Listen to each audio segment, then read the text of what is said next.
தமிழ் சினிமாவில் குறிப்பிடத்தக்க நடிகர்களில் ஒருத்தராக இருந்துட்டு இருக்கக்கூடிய ஜெயம் ரவி என்கிற இப்போ தற்போதைய பெயரான ரவிமோகன் தற்போது கராத்தே பாபு, ஜீனி, பராசக்தி, தனி ஒருவன் 2 ஆகிய படங்களை நடிச்சிட்டு வந்துட்டு இருக்காரு. இந்த நிலையில தான் வங்கி அவரது வீட்டை ஜப்தி செய்ய போவதாக நோட்டீஸ் அனுப்பியிருக்கு. ஆனால் அந்த நோட்டீஸை ரவிமோகன் வாங்க மறுத்ததோட வங்கியில் வந்து வாங்கிக்கிறதாகவும் சொல்லியிருக்காரு. அது என்ன, ஏன் வங்கி நோட்டீஸ் அனுப்புனது அப்படின்றத பற்றி பார்க்கலாம். சமீப காலமாக ரவிமோகன் தொடர்பான தனிப்பட்ட வாழ்க்கை செய்தி தான் தலைப்புச் செய்திகளில் வந்த வண்ணம் இருக்கு. தொடர்ந்து சினிமா பிரபலமான ரவிமோகன் தயாரிப்பாளர் சுஜாதா விஜயகுமாரின் மகள் ஆர்த்தியை காதல் திருமணம் செஞ்சுக்கிட்டாரு. இவங்களுக்கு ஆரியன் அப்படின்னு சொல்லி என் மகன்கள் இருக்காங்க. இந்த நிலையில தான் ரவிமோகன் தன்னுடைய மனைவி ஆர்த்தியை பிரியறதாக அறிவிச்சதிலிருந்து தொடர்ந்து சர்ச்சையில் சிக்கிட்டு வந்துட்டு இருக்காரு. நாள்தோறும் அவரை பற்றி செய்திகள் வந்த வண்ணம் இருக்கிறதோடு மட்டுமல்லாம ரவிமோகன் மற்றும் பாடகியான கெனிஷா தொடர்பான செய்திகளும் ஒரு பக்கம் வெளியாகிட்டு வந்துட்டு இருக்கு. ரவிமோகன் மற்றும் ஆர்த்தி பிரிவுக்கு பாடகி கெனிஷா தான் காரணம் அப்படின்னு சொல்லப்படுது. கிட்டத்தட்ட அது உறுதிப்படுத்தப்பட்ட தகவல் மாதிரியும் தெரியுது. ஏன்னா அடுத்ததா ரவிமோகன் கெனிஷாவை தான் திருமணம் செஞ்சுக்க போறார் விவகாரத்துக்கு பிறகு அப்படின்னு சொல்லிட்டு இருக்காங்க. ரெண்டு பேருமே பல இடங்களையும் ஜோடியா வளம் வரதையும் பார்க்க முடியுது.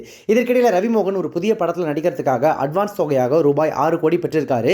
ஆனால் அந்த படத்தில் நடிக்காமலும் அந்த படத்திற்கு கால் ஷீட் கொடுக்காமலும் தொடர்ந்து ஏமாத்திட்டு வந்துட்டு இருக்காரு அப்படின்னு சொல்லி அந்த படத்தினுடைய தயாரிப்பு நிறுவனம் நீதிமன்றத்தில் புகார் கொடுத்திருக்கு. இந்த நிலையில தான் ரவிமோகனுடைய சொத்துக்களை பறிமுதல் செய்ய மனு தாக்கல் செய்யுமாறு பட தயாரிப்பு நிறுவனத்திற்கு சென்னை உயர்நீதிமன்றம் உத்தரவிட்டிருக்கு.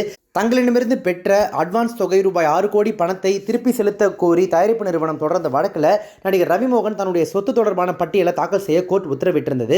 ஆனால் அவர் கடைசி வரைக்கும் தாக்கல் செய்யவே இல்லை. இதன் காரணமாக அவருடைய சொத்துக்களை ஜப்தி செய்ய மனு தாக்கல் செய்யுமாறு அனுமதி அளித்தது. இது தொடர்பாக தயாரிப்பு நிறுவனம் பாபி டச் கோல்ட் யூனிவர்ஸ் நிறுவனம் சார்பில் அந்த நிறுவனத்தின் இயக்குனர் பாலச்சந்திரன் சென்னை கோர்ட்டில் மனு தாக்கல் செஞ்சிருந்தார். அதில் எங்களிடம் பெற்ற பணத்தை வட்டியுடன் சேர்த்து திரும்ப கேட்கிறோம் அப்படின்னு கூறப்பட்டிருக்கு. இதைத் தொடர்ந்து ரவிமோகனின் சொத்துக்களை முடக்க மனு தாக்கல் செய்ய தயாரிப்பு நிறுவனத்திற்கு கோர்ட் உத்தரவிட்டிருந்தது. இந்த சூழலில் தான் வங்கியிடமிருந்து லோன் பெற்று அதனை திரும்ப செலுத்தாத நிலையில் வங்கி தரப்பில் இருந்தும் ரவிமோகன் அவருக்கு நோட்டீஸ் அனுப்பப்பட்டிருக்கு. ரவிமோகன் தன்னுடைய மனைவி மற்றும் மகன்களுடன் வாழ்வதற்கு சென்னையில் ஈசிஆரில் சொகுசு பங்களா ஒன்றை விலைக்கு வாங்கியிருக்காரு. ஏற்கனவே ரவிமோகன் மற்றும் ஆர்த்தி இருவரும் விவகாரத்தை கேட்டு நீதிமன்றத்துக்கு சென்றிருந்த நிலையில் HDFC வங்கியிடமிருந்து பெற்ற கடன் தொகையை திரும்ப செலுத்த வங்கி பலமுறை கேட்டும் 10 மாதங்களாக தவணை கட்டாமல் அவர் ஏமாற்றிட்டு வந்திருக்காரு அப்படின்னு சொல்லப்படுது. இந்த நிலையில் ரவிமோகன் அவருடைய வீட்டை ஜப்தி செய்ய போவதாக நோட்டீஸ் அனுப்பியிருக்காங்க வங்கி சைட்லேருந்து. அந்த நோட்டீஸை வாங்க மறுத்த ரவிமோகன் வங்கியில் வந்து பெற்றிருக்கிறதா சொல்லியிருக்காரு. வங்கி இதற்கு என்ன நடவடிக்கை எடுக்க போறாங்க, அவர் கடனாக வாங்கின தொகையை திருப்பி கொடுத்துருவாரா அல்லது இது அடுத்தடுத்து சொத்து முடக்கம் அரெஸ்ட்னு அந்த அளவுக்கு போகுமா அப்படின்றதெல்லாம் வர நாட்களில் தான் நம்ம தெரிஞ்சுக்கணும்.